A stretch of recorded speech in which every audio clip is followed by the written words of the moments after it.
Разбираем облигацию от самолета. Эта облигация платит купон в размере 13-25% в год с выплатой квартальная. То есть у нас получается по 33 рубля каждые 3 месяца. Цена этой облигации 1015 рублей и гасится она через 2,5 года.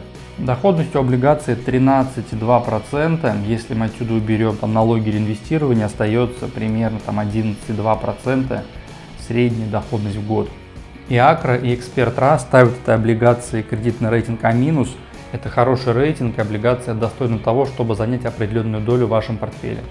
Пишите комментарии, интересующие облигации, а я буду их разбирать.